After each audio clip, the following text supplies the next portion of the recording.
Welcome back, Game Sim fans. What are you looking at? Well, you're looking at a cloth backdrop. Why? Well, one of the things that some of my friends have been complaining about is that there is a buzzing noise using the old Turtle Beach X12.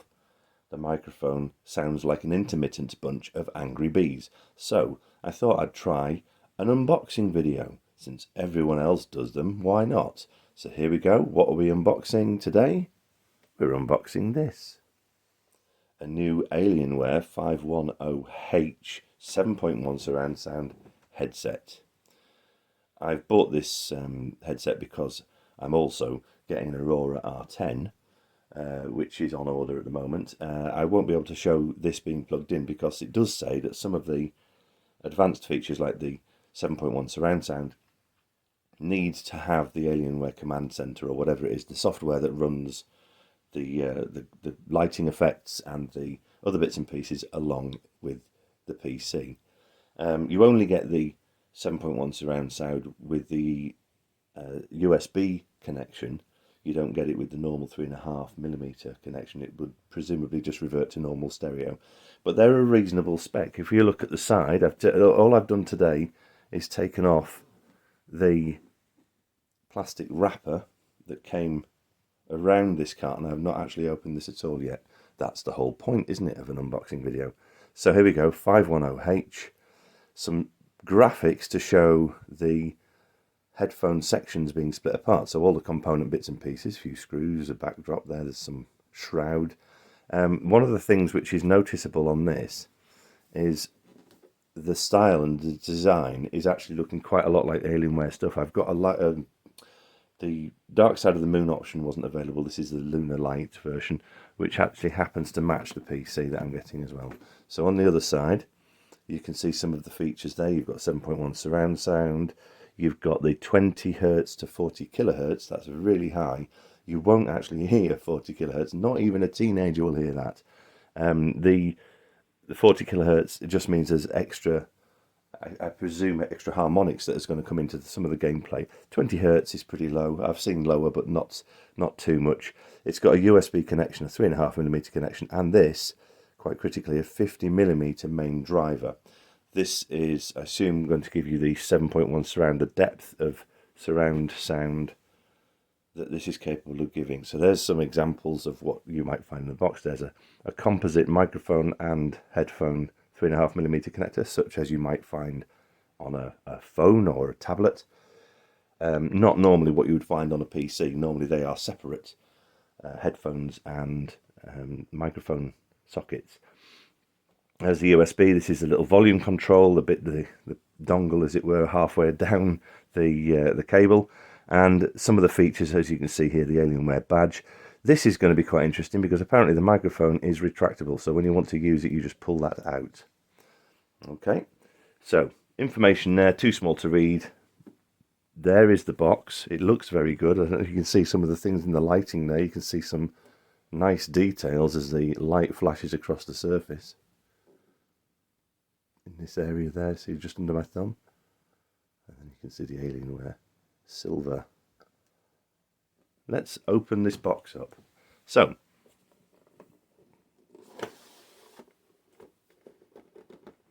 there's the first view of the bottom of the headphone set. Let's have another look. Is this going to be one of those boxes with a slightly trick piece to it? So there's our first view of the headset. Okay, so what do you actually get in the box? Well, this is the headset. The headset is held in using some of these straps and things. It looks like Velcro. Down here is the video cables, the audio cables, sorry, my bad. So there's the one which is useful for mobile phones, with the two connections there, composite, which will include the microphone signal. And then there's a nice Alienware piece there with a volume slider, roller wheel actually, on the side there. Okay. And that little sign looking at it, says there's no microphone in this piece. Okay. There's the other cable. This is the one that you would use with a PC. So it's a regular USB connection, not USB-C.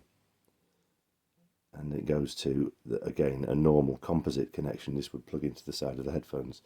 The computer version of the controller has, if you look at that, buttons for plus and minus for volume, and again, no microphone in this piece. It's normal for headsets or in-ear earbuds for things like mobile phones to have the microphone possibly in this section somewhere, but you'd see a little hole around the edge. There is none in here because, of course, the headset has them built in. Let's see if we can take the headset out. Final cable is this one, which will split the inputs from the computer. The outputs coming through to here would use a composite to connect the cable to the headphones, but as you can see, you've got the regular pink and green indicating microphone and headphone. So it is possible to hook these up standard in normal stereo mode to a computer.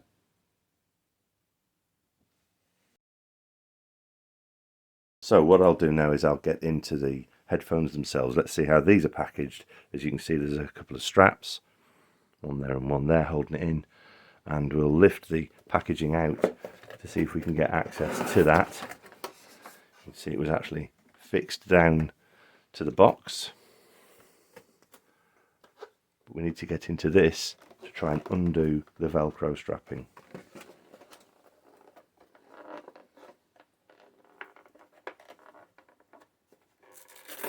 There we go, there's one, and there's the other. Okay, so what I'll do is I'll put that back in the box like that. Now we've got the Velcro strapping undone, we just have to lift the headset out. So this is the first look at the headset. You see at the side there it has a section where you can maneuver side to side. There's the Alienware logo. This is the microphone that we talked about. The feature for the microphone is that it pulls out. So you've got a positionable microphone, but you can fold it away, slide it back in when you're not using that, when you're just listening to music. Okay, the cups are memory foam, just in case for the hard of hearing, obviously, if you're wondering how can you tell left and right. Is that obvious enough for you? Yeah, it's better than just having a little tiny 1 dot or 2 dots stuck on the side, which you get on so many in-ear buds. But then again, they haven't got the size or the space to go playing around. Now this apparently is memory foam. It's got fake leather over it, but memory foam, and it does feel very comfortable just to touch. The twisting, the ability to twist there, and also to move up and down, so that you can actually adjust these things for obviously larger head, smaller head, but you've still got the comfort fit side to side. So if this was going to go on left, on right, as you put them on, actually it's that way around, and you've got the microphone in the left hand side. Sort of a normal place to have them, microphones. But again, as this one, as you can see, it's a retractable and can be hidden away when it's not in use. Sometimes that's a feature. I mean, I think if it was always out, the thing about the Turtle Beach headphones, you can flip them up to the side. The microphone will twirl around and go up against the edge. It's not a very elegant solution, but it does a job. But this looks far more easy to get to grips with. And you could, with having these things, the microphone tucked away like that, you don't have a noticeable microphone running up the side like you do with some gaming headsets. This could become just a regular pair of wired only headphones that you would listen to something in from your phone or from a tablet while you were travelling about. It doesn't look like a gaming headset. It looks like a regular pair of headphones. Some of the Alienware features here. This is a kind of feature that's a shape mirrored in the front of the Alienware Aurora range. The lighting effect that goes around the front of the PC is in that sort of shape as well. So that looks really good, doesn't it? So that's what we get. There's the headphones, as you can see. Very nice indeed. I'm going to put them just up there. And then we'll see what this is all about. So this is a little bit of a puff piece for Alienware. Thank you for joining us at the bottom there. If you can get these on deal, you can certainly find them around the place on a deal. This was £58 plus taxes. So there's a nice little card introducing you to Alienware with the web addresses and so on for support and other bits and pieces. Alienware Arena and so on, the gaming platform.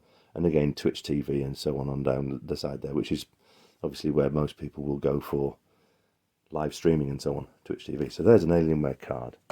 Now down here, warranty. Everyone has to have warranty and safety information and so on. So looking at this, there's terms of sale and so on at the back there. There's a detail there about how to clean and care for the pads. So if you had to clean them, there's a little bit of advice on how to do that. This side, we've just got one of these endless pieces of paper that goes on forever. So the specs for this are that they are 32 ohm impedance, which is a fairly standard resistance for headphones. You won't find many lower than that, although they do exist. The main driver is 50mm, 2-inch basically. Detachable cables for sound input, for different types of sound input. So you've got a detachable cable for a mobile phone type of connection, where you've got the composite 3.5mm composite microphone and headphone stereo. You've also got the splitter cable for the individual input that you might find on a PC, and you've also got the USB cable, which, as I've said before, is the only way you're going to get 7.1 surround sound effect in these. I'd be quite interested to see how that feels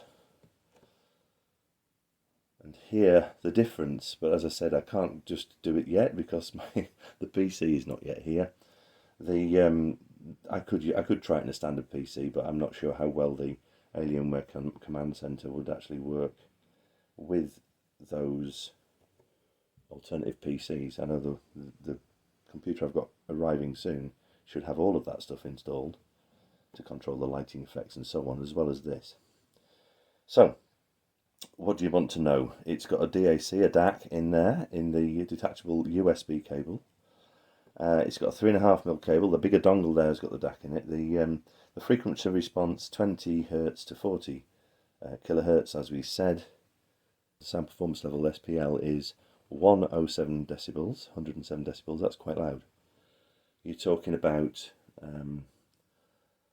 jet plane taking off, that kind of loudness nearby, or concerts thereabouts. Don't forget that every 3 decibels in the sound level is a doubling in volume. So to go from 107 to 110 is twice as much volume. It's a logarithmic scale after all. The microphone spec is unidirectional, sensitivity is -40 decibels, and the frequency response is 100 Hz to 10 kHz, and that should be enough for anybody. 100 Hz, low down, you're not an elephant, you're not going to be making ultrasonic rumbles or subsonic rumbles. You are also not going to be speaking to bats, so above 10 kHz is fairly normal to not bother going that far with the microphone. Signal to noise ratio is greater than 60 decibels, and it's Discord and TIA 920 certified. So the thing I was concerned about was the Discord performance, as you recall me saying, a little bit like an intermittent set of angry bees. And that was annoying some of the people I was gaming with. All they would hear would be zzz, zzz, from the microphone. Now, I don't think it's the microphone itself. I think it's the software it was running in. I've done video recording before using that microphone, and it's come out perfectly fine. But the difference I hope that this will make is that because it's Discord rated and it is able to use the streaming technology and also the other more advanced bits and pieces, that this will make a big difference even in normal stereo mode. I'll be trying that out later. I'll put something in the comments in the description below about how I found it. Anyway, that's all for now, but as usual, you know the drill. Thanks for watching.